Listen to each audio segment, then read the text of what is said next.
بسم اللہ الرحمن الرحیم۔ السلام علیکم ورحمۃ اللہ وبرکاتہ۔ آقائے دو عالم صلی اللہ علیہ وآلہ وسلم نے ارشاد فرمایا، آپ جب بھی کھانا کھاؤ بھوک رکھ کر کھانا کھاؤ تاکہ آپ کی صحت برقرار رہے، آپ کسی بیماری میں مبتلا نہ ہو۔ زیادہ کھانے سے انسان بہت سی بیماریوں میں مبتلا ہو سکتا ہے۔ 4 چیزیں آپ کو ختم کر دیتی ہیں: پریشانی، غم، بھوک، دیر سے سونا۔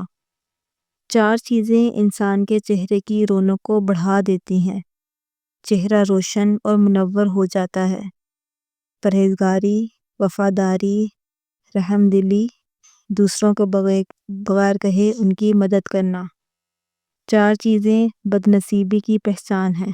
پہلا، آنکھوں کا خشک ہونا، اللہ کے خوف سے کسی وقت بھی آپ کے آنسو نہ ٹپکے ہوں۔ دوسرا، دل کا سخت ہو جانا، آخرت کے لیے یا کسی دوسرے کے لیے کسی وقت بھی کبھی نرم نہ پڑے، یعنی کسی غریب، یتیم، مسکین کو دیکھ کر یا کسی بھی معاملے پر جہاں پر رحم دلی کا مظاہرہ کرنا ہو وہاں پر آپ کا دل نرم نہیں ہوتا تو یہ اس بات کی علامت ہے کہ آپ کا دل سخت ہو چکا ہے۔ تیسرا، امیدوں کا لمبا ہونا، لمبی لمبی امیدیں رکھنا کہ میں ابھی یہ کروں گا، 10 سال بعد یہ کروں گا، 20 سال بعد یہ کروں گا، اور پل بھر کی خبر نہیں کہ موت کب آ جائے۔ چوتھا، دنیا کی لالچ، آج کے دور میں ہم یہی تو کر رہے ہیں کہ دنیا کی بھاگ دوڑ میں لگے ہوئے ہیں، آخرت کو بالکل بھول چکے ہیں۔ حضرت حذیفہ رضی اللہ تعالیٰ عنہ بیان کرتے ہیں کہ میں نے حضور نبی اکرم صلی اللہ علیہ وآلہ وسلم سے سنا، آپ نے فرمایا، ایک آدمی کی جب موت کا وقت آیا اور وہ اپنی زندگی سے مایوس ہو گیا تو اس نے اپنے اہل و عیال کو وصیت کی، جب میں مر جاؤں تو میرے لیے بہت سا ایندھن اکٹھا کر کے آگ جلانا اور مجھے جلا دینا۔ جب آگ میرے گوشت کو جلا کر ہڈیوں تک پہنچ جائے تو میرے جسم کو لے کر پیس ڈالنا، اور کسی گرم ترین دن میں یا جس دن تیز ہوا چلے تو میری راکھ کو دریا میں ڈال دینا۔ بس اللہ تعالیٰ نے اس کے اجزاء کو جمع کیا اور فرمایا، تو نے ایسا کیوں کیا؟ اس نے جواب دیا، محض تجھ سے ڈرتے ہوئے۔ بس اللہ تعالیٰ نے اس کی مغفرت فرما دی۔ حضرت ابو ہریرہ سے روایت ہے کہ آپ صلی اللہ علیہ وآلہ وسلم نے فرمایا، 3 لوگوں کی نہ نماز قبول ہوتی ہے اور نہ کوئی نیکی اوپر چڑھتی ہے۔ نمبر 1، بھاگے ہوئے غلام کی، جب تک کہ اپنے مولا کے پاس نہ آ جائے اور ان کے ہاتھ میں اپنا ہاتھ نہ دے دے۔ نمبر 2، ایسی عورت جس سے اس کا شوہر ناراض ہو۔ نمبر 3، مت شرابی، جب تک شراب کا اثر ختم نہ ہو جائے۔ اس حدیث کے فائدے میں لکھتے ہیں کہ مرد عورت پر نگراں ہے اور عورت اس کے ماتحت ہے۔ خدا کے بعد عورت کے لیے شوہر ہی، والدین کے حق پر شوہر کا حق غالب ہو گیا ہے۔ اگر مذہب میں کسی سجدہ تعظیمی کی اجازت ہوتی تو عورت کو ہوتی کہ وہ شوہر کو سجدہ کرے۔ حدیث نبوی صلی اللہ علیہ وآلہ وسلم میں ہے، عورت کے لیے اس کا شوہر جنت یا جہنم ہے، کیونکہ اس کے حق کو ادا کر کے جنت پا سکتی ہے۔ جس کا اتنا بڑا حق ہو بھلا اس سے ناراض کیسے کیا جا سکتا ہے؟ حضور اکرم صلی اللہ علیہ وآلہ وسلم نے فرمایا، 3 آدمیوں کا گھر اللہ پاک جنت کے درمیان میں بنائیں گے۔ نمبر 1، وہ شخص جو حق پر ہوتے ہوئے اللہ تعالیٰ کی رضا کے لیے جھگڑا چھوڑ دے۔ نمبر 2، وہ شخص جو مذاق میں بھی جھوٹ نہ بولے۔ نمبر 3، وہ شخص جس کے اخلاق اچھے ہوں۔ سیدنا ابو امامہ رضی اللہ تعالیٰ عنہ فرماتے ہیں، رسول اللہ صلی اللہ علیہ وآلہ وسلم نے فرمایا، جنت کے اطراف میں ایک گھر کا ضامن ہوں اس شخص کے لیے جو حق پر ہونے کے باوجود جھگڑا چھوڑ دے، اور اس شخص کے لیے جو مزاح میں بھی جھوٹ بولنا چھوڑ دے۔ جنت کے وسط میں ایک گھر کا ضامن ہوں اس شخص کے لیے جو اعلیٰ اخلاق کا مالک ہو۔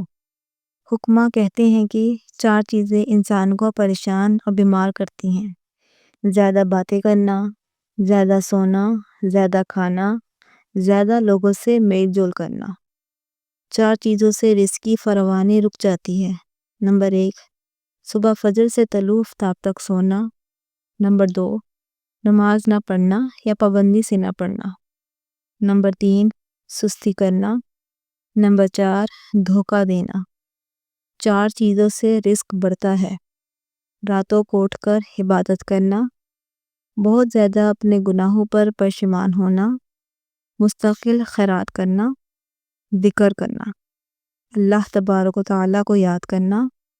4 چیزوں سے چہرے کی رونق ختم ہو جاتی ہے اور خوشیاں چلی جاتی ہیں: جھوٹ بولنا، عزت نہ کرنا یا کسی غلط چیز پر اصرار کرنا، بغیر معلومات اور بغیر جانتے ہوئے بحث کرنا، کسی غلط چیز کو بے باکی سے کرنا، مہمان نوازی پر اللہ کے انعامات۔ مہمان نوازی انبیاء علیہ السلام کا شیوا ہے۔ اسلام میں مہمان نوازی کو اخلاق حسنہ میں شامل کیا گیا ہے۔ رسول اللہ صلی اللہ علیہ وآلہ وسلم نے مہمانوں کا اکرام کرنے کی خاص تاکید فرمائی ہے۔ رسول اللہ صلی اللہ علیہ وآلہ وسلم نے فرمایا، جو اللہ اور آخرت کے دن پر ایمان لاتا ہے اسے مہمان کی تکریم کرنی چاہیے اور اس کا حق ادا کرنا چاہیے۔ پوچھا گیا، اور اس کا حق کیا ہے؟ فرمایا، 1 دن اور 1 رات اور ضیافت کے 3 دن کے لیے ہیں، اس کے بعد صدقہ خیرات ہے۔ اور مسلم کی روایت میں ہے کہ کسی مسلمان کے لیے جائز نہیں کہ وہ اپنے بھائی کے پاس اتنا زیادہ ٹھہرے حتیٰ کہ اسے گناہگار کر دے۔ صحابہ نے پوچھا، یا رسول اللہ، اس کو گناہگار کیسے کرے گا؟ آپ نے فرمایا، اس کے پاس ٹھہرا رہے اور اس کے پاس کوئی چیز نہ رہے جس کے ساتھ وہ اس کی مہمان نوازی کرے۔ جادو سے حفاظت کا بہت ہی مجرب نسخہ: روزانہ بلا ناغہ یہ 8 اعمال کر لیجئے۔ اگر آپ پر کسی قسم کا جادو ہوگا تو ختم ہو جائے گا، اور اگر آپ یہ عمل کرتے ہوں گے تو اس عمل کرنے کے بعد کوئی بھی آپ پر جادو نہیں کر پائے گا۔ 11 مرتبہ درود شریف پڑھ لیجئے۔ سورہ فاتحہ 3 مرتبہ پڑھ لیجئے۔ چاروں کل 3 مرتبہ پڑھ لیجئے۔ آیت الکرسی 3 مرتبہ پڑھ لیجئے۔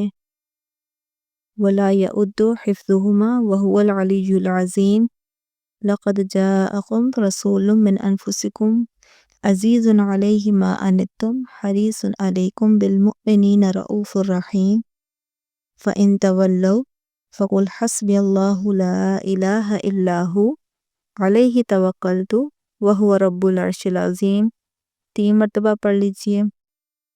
سلام قول من رب رحیم 3 مرتبہ پڑھ لیجئے۔ آخر میں پھر 11 مرتبہ درود شریف پڑھ لیجئے اور اپنے بدن پر اور بچوں کے بدن پر دم کر لیجئے اور پانی پر دم کر کے پی لیجئے۔